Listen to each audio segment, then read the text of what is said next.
Hello everyone, SB ইনস্টিটিউটের YouTube চ্যানেলে তোমাদের সবাইকে স্বাগত জানাই। আজকে আমরা শুরু করতে চলেছি জিওগ্রাফির গুরুত্বপূর্ণ কিছু প্র্যাকটিস সেশন। আজকে থেকে অর্থাৎ আজকে হচ্ছে ফার্স্ট ভিডিও, যার মাধ্যমে আমরা সমস্ত সরকারি চাকরির পরীক্ষাতে কোন কোন ভূগোলের বিষয় থেকে কোশ্চেন আসে এবং কি ধরনের প্রশ্ন আসে সেগুলোই আমরা আলোচনা করব। আজকে আমরা ভারতের অবস্থানের যে চ্যাপ্টারটা, সেখান থেকে কিছু গুরুত্বপূর্ণ পরীক্ষায় এসেছে এবং আরো কিছু গুরুত্বপূর্ণ প্রশ্ন আমরা আলোচনা করব। সুতরাং কেউ স্কিপ না করে প্রত্যেকে শেষ পর্যন্ত ভিডিওটি দেখো। ভিডিওটি পরীক্ষার জন্য কিন্তু অবশ্যই তোমাদের কাজে লাগবে। দেখো, এই যে সামনে যত পরীক্ষা রয়েছে সেগুলো রেল হতে পারে, ডব্লিউবিসিএস হতে পারে, যে কোনো পরীক্ষা, এসএসসির পরীক্ষা হতে পারে, সমস্ত সরকারি চাকরির পরীক্ষা, ডব্লিউবিপি হতে পারে, কেপি হতে পারে, সমস্ত চাকরির পরীক্ষার জন্য এই ভূগোলের যে প্র্যাকটিস সেশনগুলো এসবি ইনস্টিটিউটের চ্যানেলে আসবে সেগুলো কিন্তু সবই গুরুত্বপূর্ণ হবে। এবং এখানে যারা সমস্ত পরীক্ষারই প্রস্তুতি নিতে চাইছো, এসএসসি জিডি থেকে শুরু করে ডব্লিউবিপি, কেপি, ডব্লিউবিসিএস, সমস্ত পরীক্ষার জন্য কিন্তু এই ভিডিওগুলো কিন্তু হেল্পফুল হবে। সুতরাং সবাই সাথে থাকো এবং শেষ পর্যন্ত ভিডিওটি দেখো। দেখো কি কি রয়েছে আজকের গুরুত্বপূর্ণ প্রশ্ন। প্রথম প্রশ্নটি রয়েছে, ভারতবর্ষ এশিয়া মহাদেশের কোন দিকে অবস্থিত? অপশন কি কি রয়েছে দেখে নেব। পূর্ব দিক, পশ্চিম দিক, দক্ষিণ দিক এবং উত্তর দিক। দেখো, এই প্রশ্নটি আলোচনা করার জন্য আমরা একটি ম্যাপ দেখব। সেই ম্যাপে আমরা ভালো করে বুঝতে পারবো যে ভারতবর্ষ এশিয়া মহাদেশের ঠিক কোন দিকে রয়েছে। দেখো, এই যে ম্যাপটি তোমাদের সামনে রয়েছে, এখানে আমরা দেখতে পাচ্ছি যে এশিয়া মহাদেশ কিন্তু রয়েছে এবং পৃথিবীর 7টা মহাদেশও কিন্তু এই ম্যাপটার মধ্যে রয়েছে। যেরকম আমরা এখানে দেখতে পাচ্ছি উত্তর আমেরিকা মহাদেশকে, এখানে দেখতে পাচ্ছি দক্ষিণ আমেরিকাকে, তারপর দেখো আফ্রিকা, ইউরোপ, এটা হচ্ছে এশিয়া। এবং এশিয়াতে যদি আমরা খেয়াল করি, ভারতটাকেও কিন্তু খুব সুন্দরভাবে দেখানো রয়েছে মানচিত্রে। এবং তাছাড়াও ওশিয়ানিয়া রয়েছে এবং তার ছাড়া এখানে আমরা দেখতে পাচ্ছি অস্ট্রেলিয়াকে, আর আন্টার্কটিকাকেও আমরা দেখতে পাচ্ছি।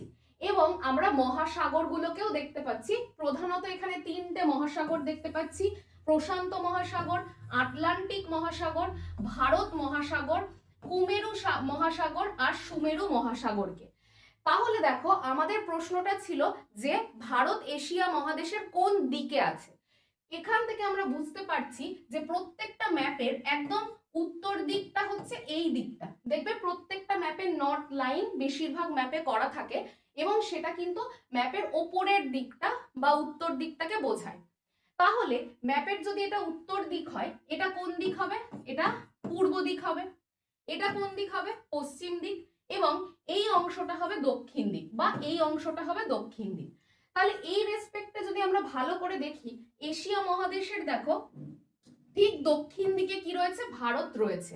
তার মানে উত্তরটা আমরা সবাই প্রত্যেকে ম্যাপটা দেখলে বুঝতে পারবো যে ভারতবর্ষ এশিয়া মহাদেশের কোন দিকে রয়েছে। অপশন সি হবে রাইট অ্যান্সার, দক্ষিণ দিকে রয়েছে কিন্তু ভারতবর্ষ। পরবর্তী প্রশ্নে চলে যাব। বলছে, ভারত নিরক্ষরেখার সাপেক্ষে কোন গোলার্ধে অবস্থিত? এটা কিন্তু খুব গুরুত্বপূর্ণ একটা প্রশ্ন। দেখো, যদি আমরা অবস্থানটাকে খুব ভালো করে বুঝতে চাই, পৃথিবীর মানচিত্রটাকে দেখি, দেখতে পাচ্ছি আমরা যে এখান দিয়ে চলে যাচ্ছে 0 ডিগ্রি অক্ষরেখা, অর্থাৎ এই রেখাটাকে বলা হয় নিরক্ষরেখা বা ইকুয়েটর। তাহলে নিরক্ষরেখা বা ইকুয়েটরের সাপেক্ষে আমরা দেখতে পাবো যে ভারত কোন গোলার্ধে রয়েছে। দেখো, নিরক্ষরেখা পুরো পৃথিবীকে দুটো গোলার্ধে ভাগ করে, একটা হচ্ছে উত্তর গোলার্ধ, আরেকটা হচ্ছে দক্ষিণ গোলার্ধ। নিরক্ষরেখার ওপরের এই যে অংশটা দেখতে পাচ্ছ, এটা পুরোটাই কিন্তু উত্তর গোলার্ধ। আর নিরক্ষরেখার নিচের যে অংশটা পুরো দেখতে পাচ্ছ, এটা কিন্তু দক্ষিণ গোলার্ধ। তাহলে ম্যাপের দিকে তাকালেই আমরা দেখতে পাবো ভারতের অবস্থান কিন্তু এখানে।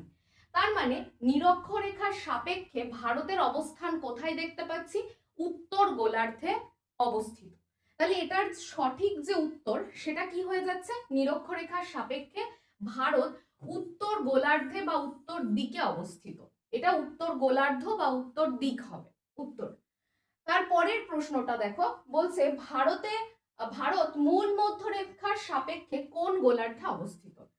পরের এই প্রশ্নটার উত্তর জানার জন্য আমাদের এই ম্যাপটা দেখলে খুব ভালো হয়। এই ম্যাপের মধ্যে কি রয়েছে আমরা দেখতে পাচ্ছি, এখান দিয়ে রয়েছে 0° দ্রাঘিমা রেখা, যেটার আরেকটা নাম হচ্ছে মূল মধ্যরেখা এবং প্রাইম মেরিডিয়ান বলা হয় যেটাকে।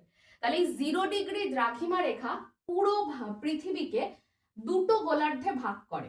একটা হচ্ছে এই মূল মধ্যরেখাটা দেখো ম্যাপের উত্তর থেকে দক্ষিণে বিস্তৃত, তার মানে এই যে অংশটা আমরা দেখতে পাচ্ছি এই অংশটা হচ্ছে পশ্চিম গোলার্ধ,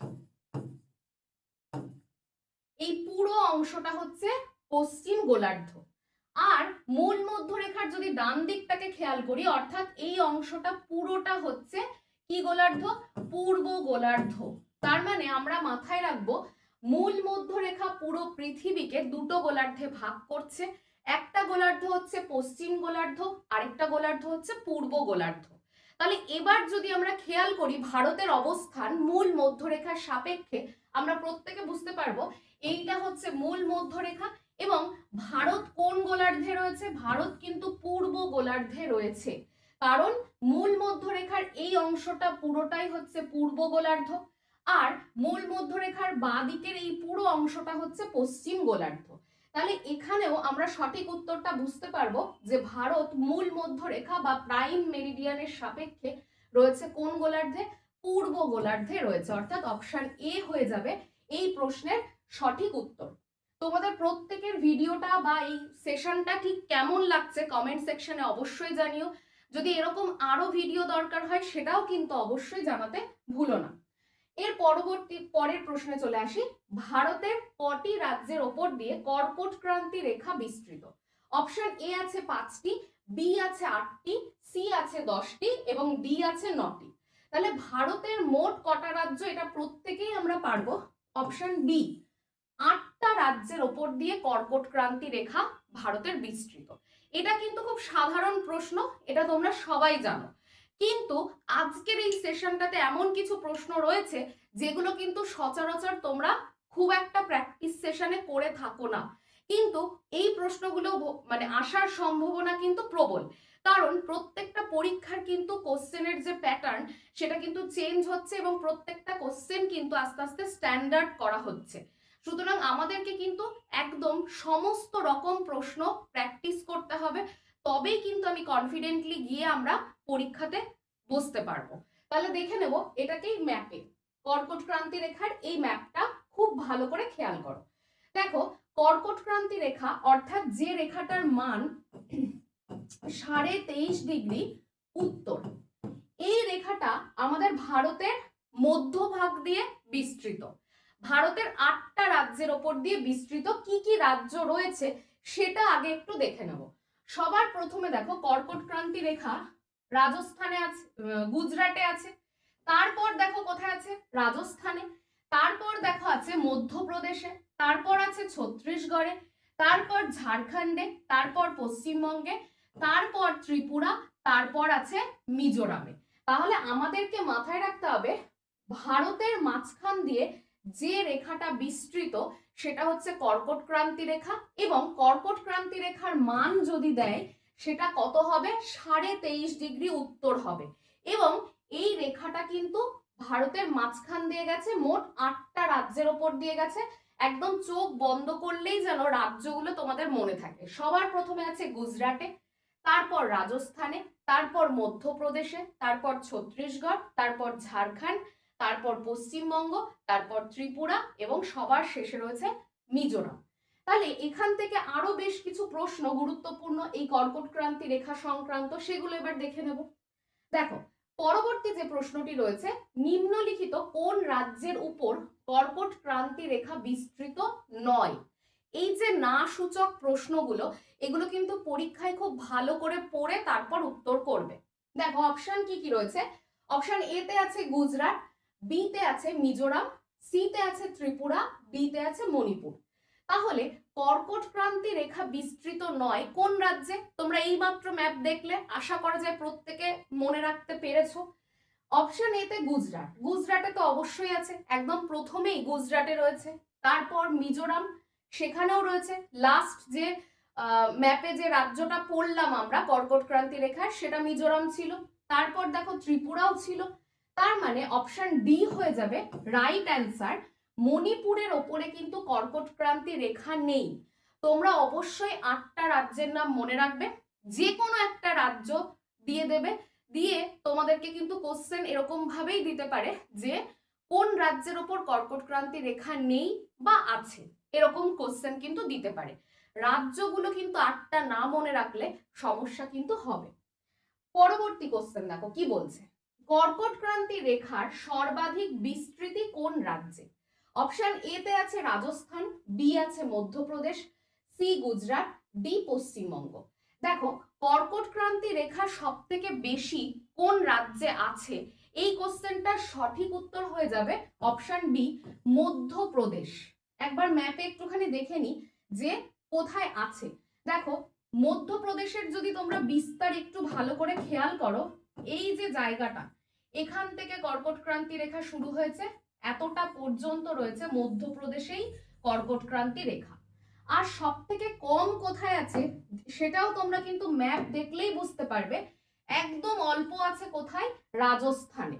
তার মানে এখান থেকে কিন্তু দুটো প্রশ্নই তোমাদের জন্য গুরুত্বপূর্ণ, যে কর্কট ক্রান্তি রেখা সব থেকে বেশি বিস্তৃত মধ্যপ্রদেশে, আর সর্বনিম্ন বিস্তার কর্কট ক্রান্তি রেখার বা সব থেকে কম আছে যে রাজ্যে, সেটা কিন্তু হয়ে যাবে রাজস্থান। সব থেকে কম আছে কর্কট ক্রান্তি রেখা। পরের প্রশ্নে চলে আসবো। দেখো বলছে ভারতের প্রমাণ সময় রেখার মান কত? এই প্রশ্নটা আলোচনা করার আগে তোমাদেরকে দুটো জিনিস বলে নেব। সেটা হচ্ছে যে আমরা প্রত্যেকেই পড়েছি যে স্থানীয় সময় এবং প্রমাণ সময় বলে দুটো সময় হয়। আমরা জানি যে দ্রাঘিমা রেখা বরাবর যে কোনো জায়গার স্থানীয় সময় নির্ণয় করা যায়, কিন্তু প্রত্যেকটা দেশের ওপর অসংখ্য দ্রাঘিমা রেখা রয়েছে। তার মানে স্থানীয় সময়ও কি অসংখ্য হবে। কিন্তু যদি একটা দেশেই অনেকগুলো স্থানীয় সময় থাকে বা অনেকগুলো সময় থাকে, তাতে সেই দেশের বিভিন্ন জাতীয় খবরাখবর সেগুলো তৈরি করা কিন্তু যথেষ্ট কঠিন এবং কষ্টসাধ্য হয়ে ওঠে। তার জন্য প্রত্যেকটা দেশের কিন্তু একটা প্রমাণ সময় থাকে এবং সেই প্রমাণ সময়টা একটা নির্দিষ্ট দ্রাঘিমা রেখা। যে দ্রাঘিমা রেখাটাকে ধরে আমরা কি করতে পারি, পুরো দেশটার সময় গণনা করতে পারি। তার মানে আমাদের ভারতেও কিন্তু যদি খেয়াল করা যায় দেখতে পাবো পূর্বতম রাজ্য অরুণাচল প্রদেশ ভারতের, আর পশ্চিমতম রাজ্য ভারতের গুজরাট। এই দুটো রাজ্যের মধ্যে কিন্তু সময়ের পার্থক্য প্রায় 1 ঘন্টা 57 মিনিট। তাই এই যে 1 ঘন্টা 57 মিনিটের পার্থক্য, মানে অরুণাচল প্রদেশে যেহেতু পূর্ব দিকে রয়েছে, আগে আগে সকাল হচ্ছে বা সূর্যোদয় হচ্ছে, আর পশ্চিম দিকে থাকার জন্য গুজরাটে কিন্তু অনেকটাই দেরিতে সূর্যোদয় হচ্ছে। তার মানে এই যে সময়ের পার্থক্য, এটাকে নিয়ে যদি আমরা এগোই তাতে কিন্তু আমাদের নানান জটিলতা তৈরি হবে। সেই জন্য ভারতের ঠিক মাঝ বরাবর বিস্তৃত একটা দ্রাঘিমা রেখা, যে দ্রাঘিমা রেখাটাতে যা সময় হবে সেটাকেই পুরো ভারতে সমস্ত জনগণ সেই সময়টাকেই কিন্তু প্রমাণ সময় মেনে চলবে। এটাই হচ্ছে প্রমাণ সময়। এবং এটা ভারতের কোন দ্রাঘিমা রেখাকে বলা হয়, অর্থাৎ দ্রাঘিমা রেখার মান কত, সেটাই আমাদের কিন্তু প্রশ্নে করা রয়েছে। অপশন এ তে রয়েছে দেখো 82°30' পূর্ব। দেখো এখানে দেখো প্রত্যেকটা অপশনেই বেশিরভাগটাতেই পূর্ব আছে, কারণ আমরা একটু আগেই জেনেছি ভারত কিন্তু পূর্ব গোলার্ধের দেশ। এখানে যে অপশনটা পশ্চিম আছে সেটা কিন্তু কোনোভাবেই হবে না। আমরা উত্তরে মানে অপশন দেখেই কিন্তু বুঝে যেতে পারবো সহজেই। অপশন এ তে আছে 82°30' পূর্ব, বি তে আছে 80°30' পূর্ব, সি তে আছে 92°32' পশ্চিম, ডি তে আছে 88°30' পূর্ব। তাহলে এখানে যেটা সঠিক উত্তর হবে সেটা হচ্ছে 82°30' পূর্ব। এই কোশ্চেন এই অপশনটা কিন্তু একদম সঠিক হয়ে যাবে। ভারতের ঠিক মাঝ বরাবর বিস্তৃত যে দ্রাঘিমা রেখা সেটার মান 82°30' পূর্ব। পরবর্তী কোশ্চেনে চলে আসি। বলছে ভারতের কটি রাজ্যের উপর দিয়ে প্রমাণ সময় রেখা বিস্তৃত? তাহলে এটাও কিন্তু একটা গুরুত্বপূর্ণ প্রশ্ন। কর্কট ক্রান্তি রেখা ভারতের 8টা রাজ্যের ওপর দিয়েছিল, এবার দেখে নেব অপশন কি বলছে। অপশন এতে আছে 10টি, বি 8টি, সি 6টি এবং ডি 5টি। তাহলে এটার সঠিক উত্তর হবে 5টি।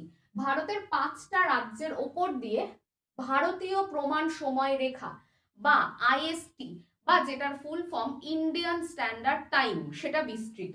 তাহলে এখান থেকে আমরা একটু ম্যাপ দেখে নেব যে ঠিক কি ঘটনাটা রয়েছে। দেখো 82°30' পূর্ব এটা হচ্ছে একটা দ্রাঘিমা রেখা।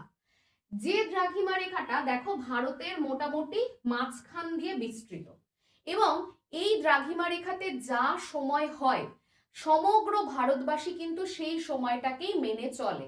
এটাকেই প্রমাণ সময় রেখা বলা হয়, এই 82°30' পূর্ব রেখাটাকে, এবং এটাকে আইএসটি বলা হয়, ইন্ডিয়ান স্ট্যান্ডার্ড টাইম বলা হয়। এই আইএসটি দেখো খেয়াল করো 5টা রাজ্যের ওপরে রয়েছে। কি কি? সবার প্রথমে আছে উত্তরপ্রদেশে, তারপর কোথায় আছে মধ্যপ্রদেশে, তারপর ছত্তিশগড়ে, তারপর ওড়িশাতে এবং সর্বশেষে আছে কোথায় অন্ধ্রপ্রদেশে। তাহলে এই 5টা রাজ্যের নাম কিন্তু সবসময় মনে রাখতে হবে।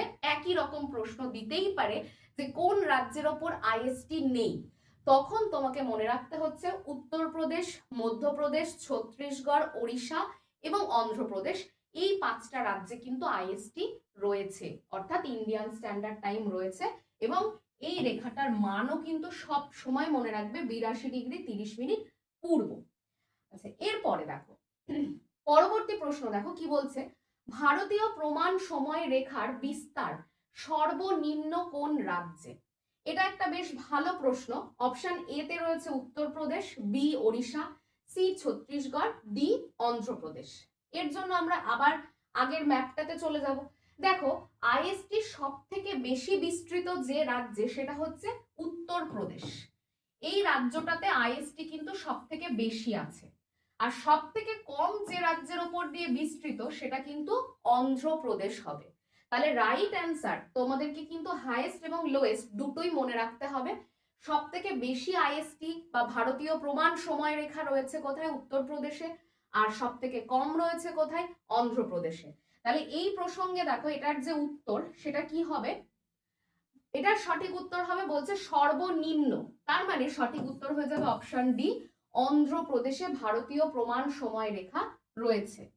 পরবর্তী প্রশ্ন দেখো বলছে পৃথিবীর কত শতাংশ স্থলভাগ ভারতের অধীনস্থ বা অন্তর্গত? অপশন এ তে রয়েছে 2.40%, তারপর বি তে রয়েছে 2.42%, সি তে রয়েছে 3.42% এবং ডি তে রয়েছে 2.62%। এখানে যে অপশনগুলো রয়েছে এখান থেকে কিন্তু সঠিক উত্তর হয়ে যাবে 2.42%। কিন্তু অনেক সময় আমরা দেখে থাকবো পরীক্ষাতে গিয়ে 2.42 নেই অপশানে, আছে 2.40।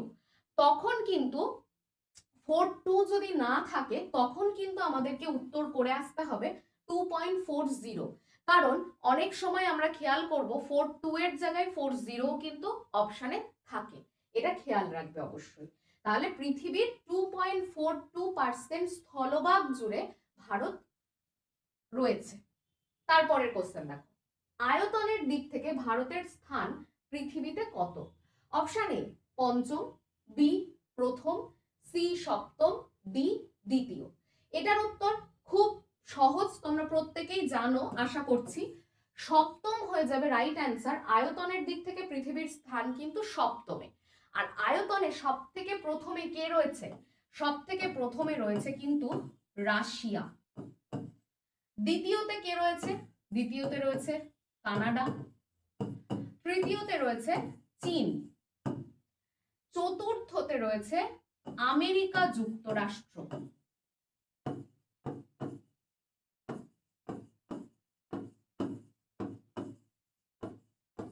পঞ্চমে কে রয়েছে? ব্রাজিল, এবং ষষ্ঠতে রয়েছে অস্ট্রেলিয়া, এবং সপ্তম স্থান অধিকার করছে ভারতবর্ষ। তাহলে আয়তনের দিক থেকে ভারতের স্থান কিন্তু সপ্তমে। আর তার আগে যে 6টা দেশ রয়েছে আয়তনের দিক থেকে প্রথম, দ্বিতীয়, তৃতীয়, চতুর্থ, পঞ্চম, ষষ্ঠ, তাদের নামও কিন্তু অবশ্যই মনে রাখবে। পরের প্রশ্ন দেখো, ভারতীয় প্রমাণ সময় কোথা থেকে গণনা করা হয়? অপশন এ আছে এলাহাবাদ, অপশন বি আছে মির্জাপুর, সি আছে দেরাদুন, ডি কোনোটিই নয়। ভারতীয় প্রমাণ সময় অর্থাৎ আমাদের ভারতের যে ক্লক টাওয়ার সেইটা কোথা থেকে গণনা করা হচ্ছে?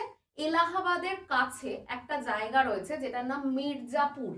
দেখো অপশন বি তে রয়েছে উত্তরপ্রদেশের একটা জায়গা, সেটা হচ্ছে মির্জাপুর, যেটা এলাহাবাদের কাছে অবস্থিত একটা শহর। সেখান থেকেই কিন্তু ভারতের যে প্রমাণ সময় সেটাকে গণনা করা হয়। পরবর্তী প্রশ্ন দেখো, বলছে কর্কট ক্রান্তি রেখা এবং ভারতীয় প্রমাণ সময় রেখা কোথায় ছেদ করছে? এটা কিন্তু খুব ভালো প্রশ্ন, যে কোন জায়গাটাতে কর্কট ক্রান্তি রেখা এবং ভারতীয় প্রমাণ সময় রেখা বা আইএসটি দুটো গিয়ে ক্রস করছে বা ছেদ করছে। এতে কি আছে অপশন? ওড়িশার কটক, বি তে আছে উত্তরপ্রদেশের এলাহাবাদ, সি ছত্তিশগড়ের সুরজপুর, ডি অন্ধ্রপ্রদেশের বিশাখাপত্তনম। এটা কিন্তু বেশ ভালো প্রশ্ন এবং একটু অন্য রকমের স্ট্যান্ডার্ড প্রশ্ন। এখানে সঠিক উত্তর যেটা হবে সেটা হচ্ছে অপশন সি ছত্তিশগড়ের সুরজপুর। এখানে কিন্তু কর্কট ক্রান্তি রেখা আর ভারতীয় প্রমাণ সময় রেখা কিন্তু একে অপরকে ছেদ করছে। আজকে যে জিওগ্রাফির প্র্যাকটিসের যে ক্লাসটি সেটা কিন্তু এই পর্যন্তই। তোমরা অবশ্যই কমেন্ট সেকশনে জানাতে ভুলো না যে আজকের ক্লাসটা কেমন লাগলো। WBSSC গ্রুপ সি ডি এর পরীক্ষা আশা করা যায় তোমাদের প্রত্যেকের খুব ভালো হয়েছে। যারা এসবি ইনস্টিটিউট থেকে প্রস্তুতি নিয়েছো তাদেরও আশা করা যায় পরীক্ষা খুবই ভালো হয়েছে, কারণ কালকে স্টুডেন্টরা প্রত্যেকেই জানিয়েছে কারোর 40-এ 40টা ঠিক, কারোর 39, কারোর 38টা ঠিক, এই রকম লেভেলের কিন্তু পরীক্ষা হয়েছে। সুতরাং যারা যারা ভাবছো যে সরকারি চাকরির প্রস্তুতি করাটা প্রয়োজন, তারা কিন্তু আর সময় নষ্ট না করে এসবি ইনস্টিটিউটে শুরু হয়েছে ফাউন্ডেশন ব্যাচ 4.0। তোমরা কিন্তু এই ব্যাচটাতে অবশ্যই যুক্ত হতে পারো। তাতে কিন্তু তোমরা রেলে চাকরির পরীক্ষাগুলো এবং তাছাড়াও সিএইচএসএল, এসএসসি জিডি, এমটিএস এই যে পরীক্ষাগুলো সেগুলোকেও কিন্তু তোমরা টার্গেট করে এগোলে অবশ্যই সাকসেসফুল হবে। এবং এসবি ইনস্টিটিউটের সমস্ত সরকারি চাকরির প্রস্তুতি করানো হয়। আর সময় নষ্ট না করে আজই যুক্ত হও এসবি ইনস্টিটিউটের সাথে। আর আজকের প্র্যাকটিস সেশনটা কেমন লাগলো জানাতে অবশ্যই ভুলো না। দেখা হচ্ছে পরবর্তী ক্লাসে। সবাই ভালো থেকো, সুস্থ থেকো। থ্যাংক ইউ সবাইকে।